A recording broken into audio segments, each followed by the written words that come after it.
nakakalungkot man yung mga ganyang pahayag. Namamanhid man tayo sa mga ganyang pahayag na parang okay na rin dahil nasanay tayo ng 6 na taong ganun. So far, yung opinion at sulat na pinadala o liham na pinadala ni Senator Pimentel sa pagkakakilala ko sa kanya, may mga malalakas lang talagang paniniwala at prinsipyo si Senator Pimentel. Alam ko, nangangampanya din siya mismo. Pero para sa kanya marahil kung anong tingin niya ay tama, yun ang ilalagay niya sa kanyang liham. Kaya ginagalang at nirespeto yung kanyang posisyon. SP, since impeachment is a political process, don't you think it would be judicial overreach on the part of the SC kung aakto sila dun sa mandamus at saka certiorari petitions? Ironically, it's not Congress or the recipient of a judicial order that decides whether or not it's overreach or not, whether or not it's overreach. It's the Supreme Court that gets to decide that. Very much like the situation I narrated. May mga pagkakataong nangihimasok ang Korte Suprema. May pagkakataong sinunod sila ng Kongreso, may pagkakataong hindi sila sinunod ng Kongreso. So yung pagpapasya kung judicial overreach yan ay case to case. But as a general rule, I think Congress and the Senate should follow decisions of the Court unless it is clearly violative of what we believe is right and constitutes already the overreach that you are mentioning. But as a general rule, I think we should be respectful of decisions of the Court and take them into consideration and not treat it lightly. Thank you, SP. Ma'am Nancy. Hello, sir. Good morning. Good morning. It's quite clear from the beginning that you said trial will push through. And you also said, in fact, nagbigay kayo ng examples on what have been followed, yung Supreme Court decision, not. And also, the question now is to when. Ang daming gustong mabilis. So what can compare under your leadership? Briko, Wala. sino ba yung may gustong bilisan? There are petitions in courts. I go, but those who want to rush the process are against the Vice President, are in favor of impeachment. Okay. Partisano nga eh. Those that are guests are quiet, hindi kami kinukulit na madali nito, pabor malamang sa bise. O baka naman, sang-ayon sa ginagawa namin. Hindi ba? So what can compel the Senate? What is there to compel? No. Nothing. What? No. That's not my question. What is there to compel? Not fast track. To immediately start the proceedings. Why? Not June 2. Why? Before. Why? Yeah, the word, well, baliktad. So, word na forthwith. Exactly. Why? Forthwith. Corona impeachment. December 13 final, nag-hearing January 19 dahil may recess. Oh, mahigit 10 buwan yun. Forthwith, may nagreklamo ba? But not 5 months. Wait, may nagreklamo ba? This is not 5 months. That was the recess. That was the recess at that time. Mercedes Gutierrez impeachment. Same. Ito, 1 week ha. 1 week pa ang session ng Senado. Hindi nag-convene yung impeachment court. Kami 2 hours. Nagreklamo ba kayo na madalin? Nagsabi ba kayo na mag-convene yung impeachment court ng December? Mercy Gutierrez. March 23, final ang impeachment. Nag-adjourn ng Senado March 26. Nag-convene ng impeachment court late May na rin. Mahigit 1 buwan din. Dahil nagkataon, yun din ang recess noon. Nagreklamo ba yung nagreklamo ngayon? Now, why should I treat this impeachment complaint differently from that of Gutierrez and Corona na nagkataong tumugma din sa recess? So I ask the question, why should we do it? Is the VP special?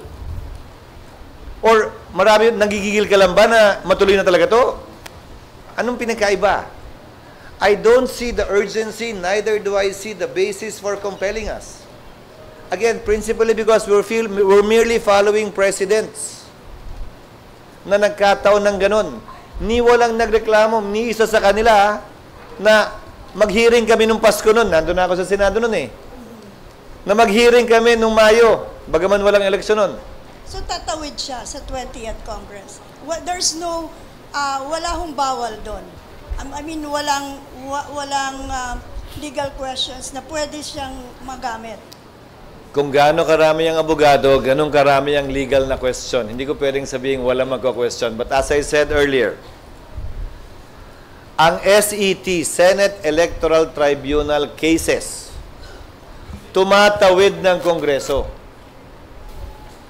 19th to 20th, 18th to 19th, 17th to 18th, nagpapalit yung mga senador, may na-elect na bago, may nagre-retire na justice, tumatawid siya. And that's the closest analogy I can think of. That's a case. Very much like an impeachment case. Not a piece of legislation that has to start from scratch all over again. Because as we keep on saying and learning the words again in Latin, impeachment is sui generis. It's a class of its own. But the closest would be an analogy would be a case pending in court. At tanungin ko, lahat ng collegial courts, the Senate as an impeachment court is a collegial court. Supreme Court, Court of Appeals, COMELEC, Sandigan Bayan. Pag nag-retire ba yung justice, dismiss lahat ng kaso? Di ba tuloy lang yung kaso? Di ba ganoon naman? So, same is true here. Now, someone can always question that. But we will stand by our position that it should finish. What we started as a Congress, as an impeachment court, we should finish and we should not leave it hanging.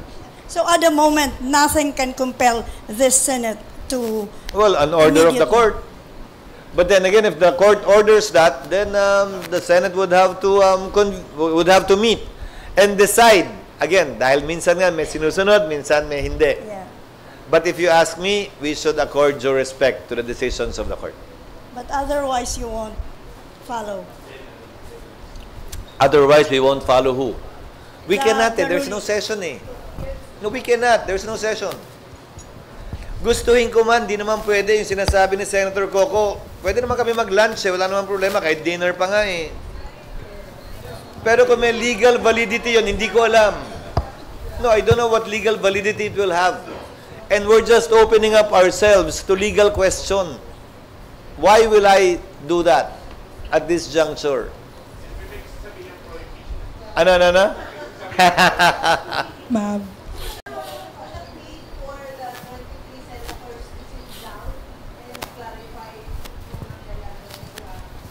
June 2.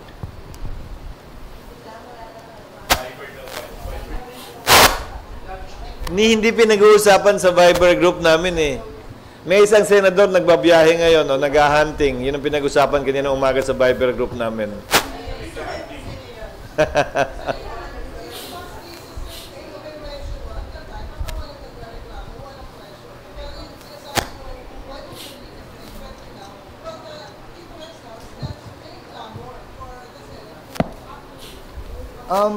What clamor? From who?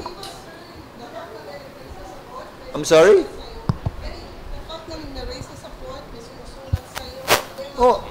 Iba't ibang sectors. Hindi ba yun? Mike, darling. Sir, yun lang, sir.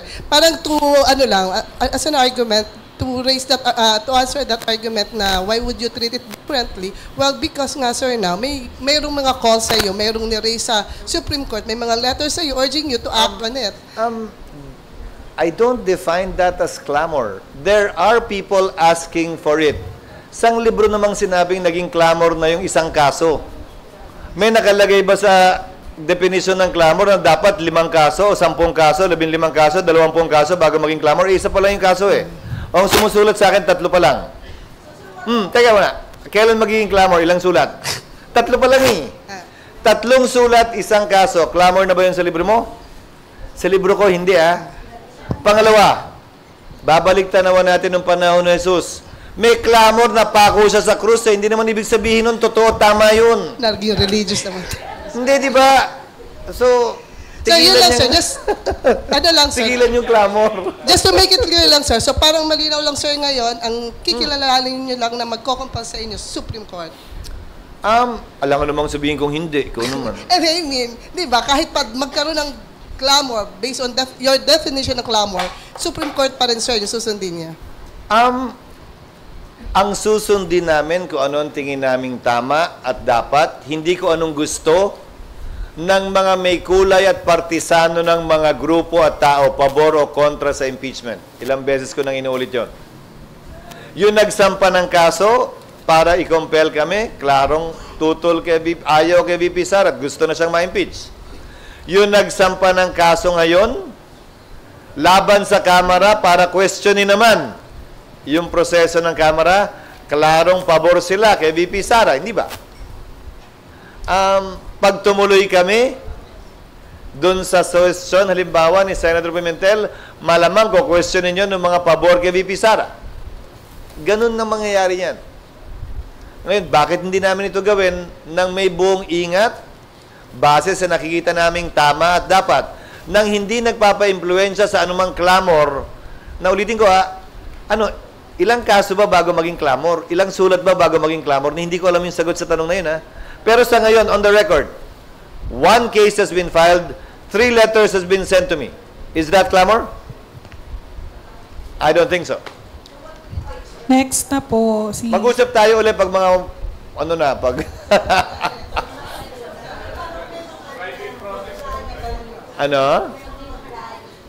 Kung may meron na, di ba? Meron na, di ba? E di, kakausapin namin sila na kahit anong rally, illegal ang gagawin namin. Kung talagang gusto nilang ma-impeach si VP Sara, kailangan namin gawin ito ng tama. Pag ginawa namin ito ng mali, parang binibigyan lamang namin ng armas. Kung sundin namin sila talaga, parang binigyan lamang namin ng armas at bala yung nasasakdal para questionin ito, i-reverse kung ano man ang ginagawa namin. Hindi ganun yun. Okay, next, Mav. Hi, sir. Sir, you mentioned kanina na pag-uusapan na rin po yung budget. Sir, may ballpark figure na how much the Senate will spend? Actually, may nakita akong proposed budget na ini-strike down ko agad kasi gusto nilang pakainin lahat ng nandun. Sabi ko, hindi naman ito kailangan pakainin yan. Kanya-kanyang kain yan.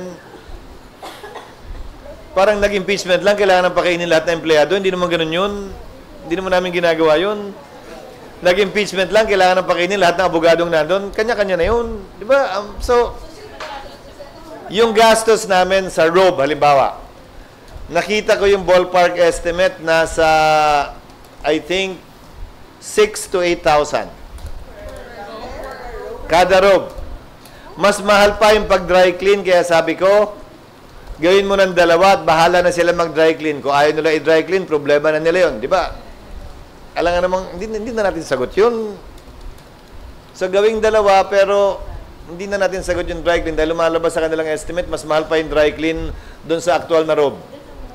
Sir, merong omnibus na estimate ng gastos? Maliit lang eh. Actually, sa tingin ko, labas ang lawyer's fees, ha? Because we plan to engage the services of some practicing lawyers and a law firm. Although hindi pa nasasapinal yun wala pang amount. Wala pa sigurong 1 milyon ang gagastusin namin.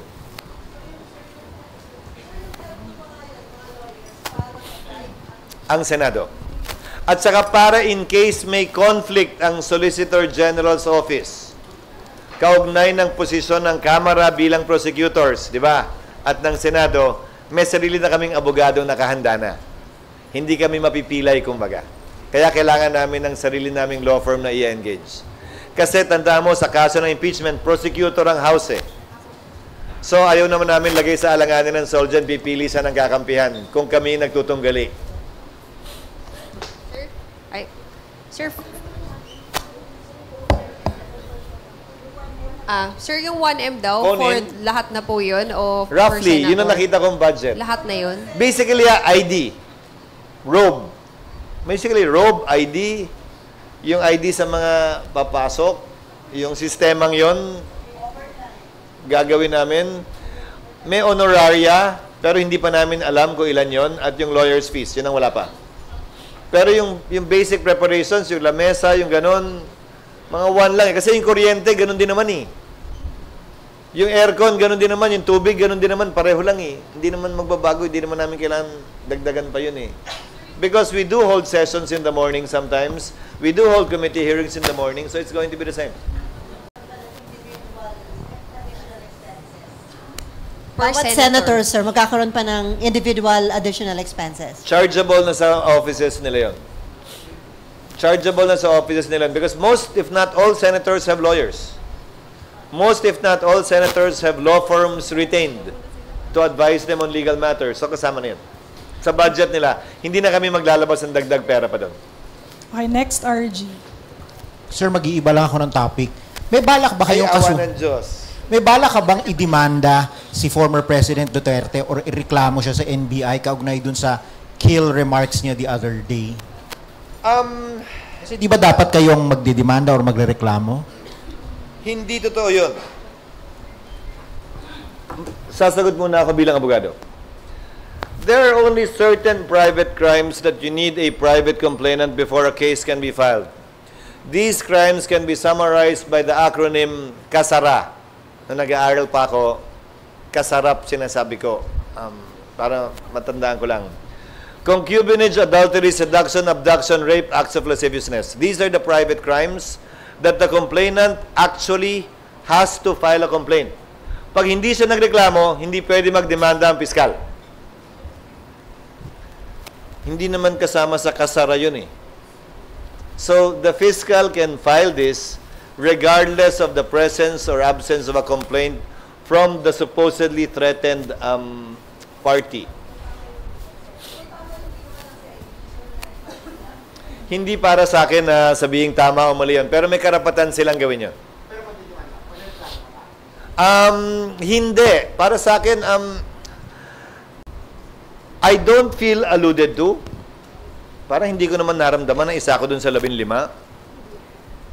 Hindi ko alam kung sino, pero parang hindi naman yata ako kasama dun. Pangalawa, nakakalungkot man yung mga ganyang pahayag. Namamanhid man tayo sa mga ganyang pahayag na parang okay na rin dahil nasanay tayo ng 6 na taong ganon. Sana kung may sagot man doon, kung may buwelta man doon, kung may sukli man yun, siguro sa balota na lang natin tingnan sa pamamagitan ng ating mga kababayan. At wag na sa pamamagitan ng demanda. Personally, sa party ko.